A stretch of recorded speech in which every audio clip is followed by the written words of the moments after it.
Hi, 6th grade. Welcome back. We're going to jump right in with SWABI Conjunctions. Sam, don't touch that. What are you doing? Oh, shoot. I'm on TikTok now. Dad, stop. Why? This isn't how you do TikTok. Well, I'm doing a TikTok, honey. So this has to be how you do TikTok. Not like this. I'm on TikTok now. Hi, 6th grade. Welcome back again. We're going to dive right into a new kind of conjunction called SWABI conjunctions, also known as subordinating conjunctions. SWABI is the mnemonic that we're going to be working with today. So first off, when you look at that word subordinating, it's important to know that to be subordinate means to depend on something or someone else.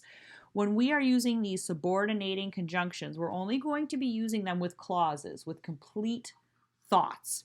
They're not going to separate lists or anything. It's going to be two complete thoughts that are going to be separated by the subordinating conjunction.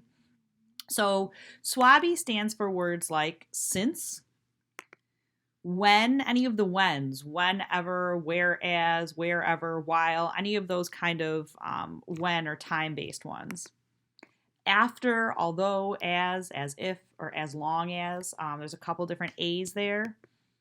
Because, or before. This is a big one because it's probably the number one misused conjunction out of all of them.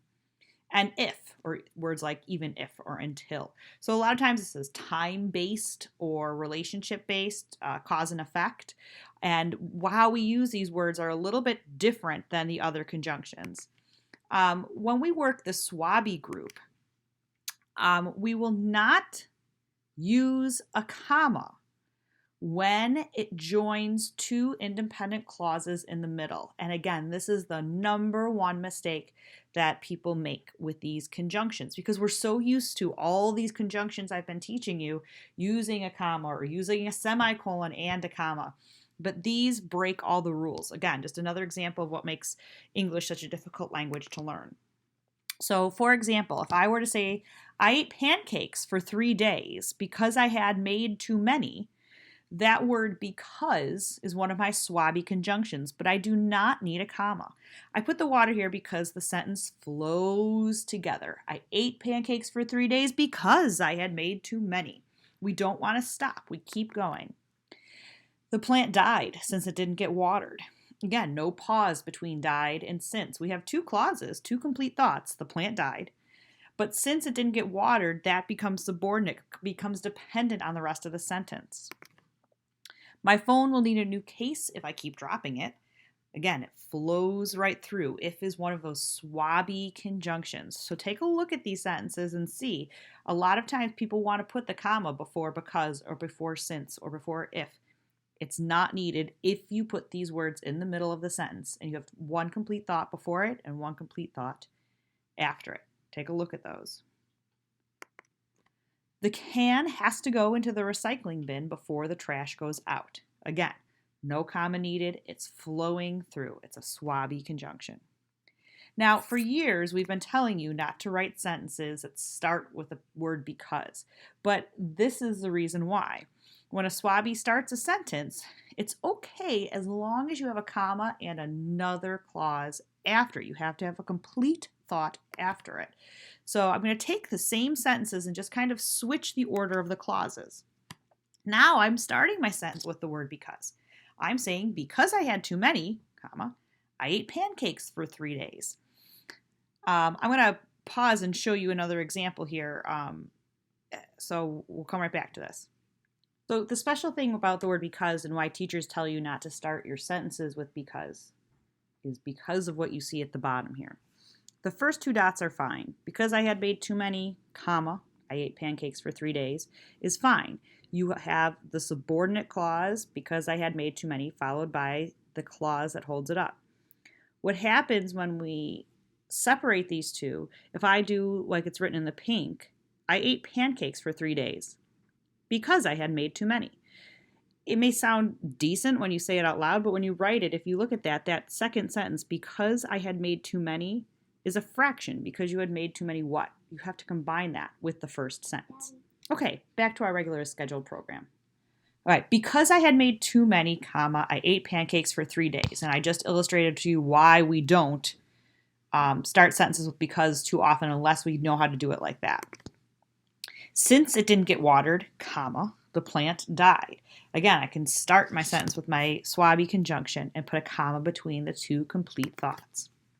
If I keep dropping it, my phone will need a new case. Before the trash goes out, comma, the can has to go in the recycling bin. So now, because we have those conjunctions at the beginning of the sentence, we need to have the comma in between the two complete thoughts. So there are so many different types of conjunctions because they do all different jobs.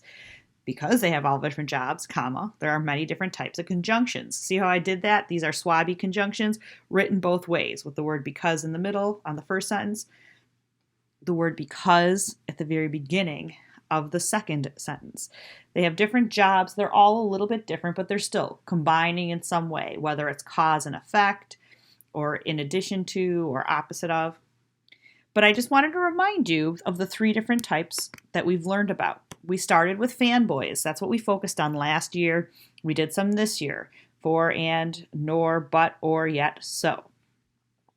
We did the thamos before break. We had therefore, however, as a matter of fact, meanwhile, or otherwise. These are the ones that need the semicolon, comma, pair when you have those.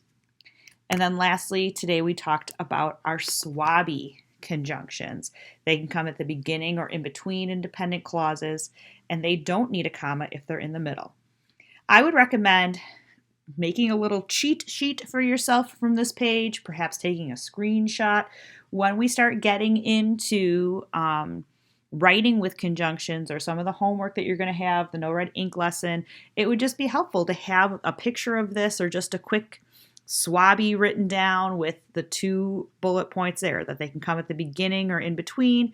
And if they're in between, there's no comma. That's the difference of getting stuck on a no red ink assignment for 5 questions versus being able to get a quick exit.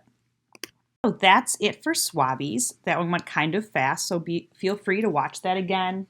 Pause when you need to, take pictures or notes if you have to. And don't forget, you can come see me during my office hours every day, 1 to 2. Check in if you have any questions. If you have any past work, I'm done sending emails. I sent all the emails out before break, so if you or your parents have any questions, they can refer to any of those emails that came out Friday.